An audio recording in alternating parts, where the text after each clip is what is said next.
Alright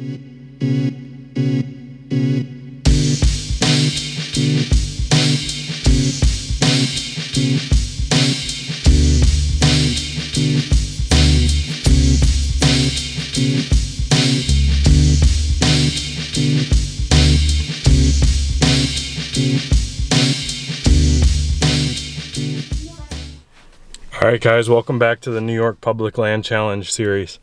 Today our goal is going to be a quick speed scout. It's about 4 o'clock, I just got off work, and I really want to get some trail cameras out and see if we got any kind of deer movement in this area that I'm looking at hunting. So we're going to hop in the truck here and we are going to run out there, and the goal is going to be just to cover as much ground as possible in the a few short hours here before dark. And it's not really ideal to be doing this right around prime time, but when you gotta work around work, you gotta do what you gotta do. So we're gonna hop out there. We are going to cover as much ground as possible. I got 2 cell cameras that I can put out, and if I find a good spot for them, I will get back on here on the camera and explain to you guys why I'm choosing the spot to put these cameras. So we'll hop on the road here and we'll get covering some ground here shortly.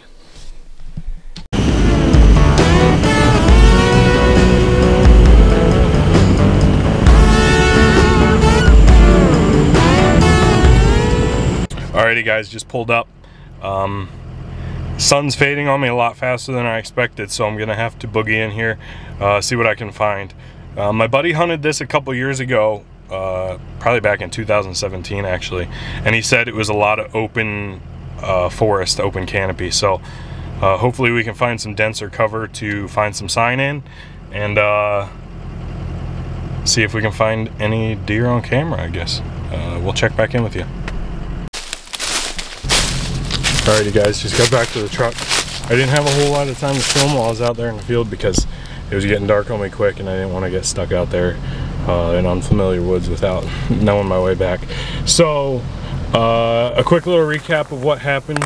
When I get back to the house, I'll pull up the maps and I will show you better in detail of what I found and where I dropped my 2 cameras. But I hiked back about half a mile, a quarter to a half mile, and I was starting to get a little worried as I was heading in. It was real just open forest, not a whole lot of understory to help give the deer some cover. But about half a mile back in, I was able to find some thicker cover, and I ran into a swamp where a bunch of trails converged into one spot.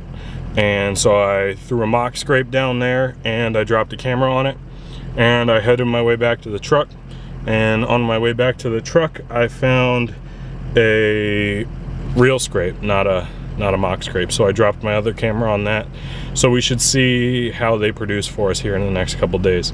I'm really targeting scrapes with my cameras this time of year because here in the last 2 weeks of October, these bucks are gonna really start hitting those scrapes, and making that a priority to start marking their territory and start checking for those first hot does. So if there are bucks in there, they're going to be hitting scrapes, and so that's where I want to be able to see them. So it should be interesting though, trying to be able to hunt this. Not a whole lot of big trees in the area that I've got my camera set up, so could get interesting with the tree saddle setup, or maybe just hunting from the ground. So when I get home, I'll pull up the maps. I'll show you guys what I found interesting about these spots, and what made me decide to come check out this area originally. So we're gonna head back to the house. It was a good quick little speed scout. I'm feeling decent about it. There was a good bit of sign back there, but not a whole lot of buck sign. So we'll just see how these cameras produce in the next couple days, and if we find a buck or 2, we'll hunt it. If not, we'll pull the cameras and head to option B, I guess. So we'll see you guys back at the house.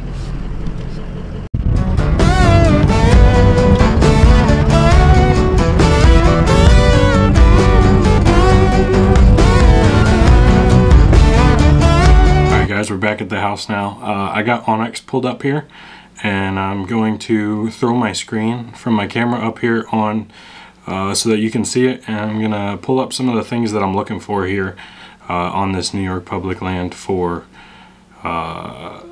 terrain features and funnels and things like that, show you what they look like on a topographical map and on a satellite map, and just so you can see what the areas I'm targeting look like here. So I'll throw the map up here now, and so you guys can follow along as I go through this. Alright guys, so I got the map pulled up here. As you can see, I've got a couple waypoints already dropped here. Some of these I dropped today as I was in there scouting, and some of these I dropped doing some e-scouting. So as you can see over here on the right hand side, I have my truck marked. This is where I walked in from, and so I dropped my 2 cameras here where my camera waypoints are, and onX just came out with this super cool new feature that you can link your camera waypoints to your cellular camera app. So every time you come up on this waypoint here, you click on it, you can open it, and you can view your camera pictures right through the app. So that's super cool. Anyway, so the first couple things I'm going to be looking for in a rut kind of hunt like this is going to be funnels, big time funnels.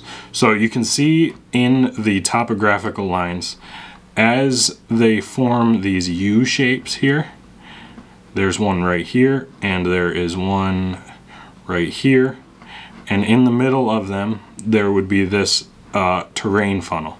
So if a deer is going to try and come from either side of the mountain here, what they're going to try and do is find the path of least resistance. So they're going to avoid the 2 peaks, and they're going to shoot right through the funnel. So the first thing that popped out to me as I saw this was this big funnel right here. That's why I have these 3 waypoints dropped. And so this is going to be a target area for me, mainly because of this funnel here. But that's one form of funnel. The other types of funnels are habitat funnels. So over here you can see right here, marked on this topographical map, is a swamp. It's outlined by this kind of gray with leafy looking things in it. So a deer, once again, as we talked about with the terrain funnel, is gonna choose that path of least resistance. So they're not going to funnel straight through the swamp most of the time. So as we approach the beginning of the rut here, these deer are going to be cruising. They're going to be hitting these funnels harder than they normally would. Right, so I have these points dropped here on this side of the swamp here because I don't have my layers turned on here, but this side of the swamp turns into private land. So as a deer is traveling through this area, it's either going to have to go one to the northern side or to the southern side of this swamp. And so I dropped a point there as they're going to filter around there. So another thing that I'm focusing on this time of year as the season warms up, as rut warms up, is going to be scrapes, because that is how these deer keep tabs on the animals in their area during this time. So I dropped a, like I said earlier, I dropped a camera on a scrape, and I made a mock scrape, and as these bucks are moving through, they're going to be using that as sort of a place where they can keep tabs on the other deer in the area.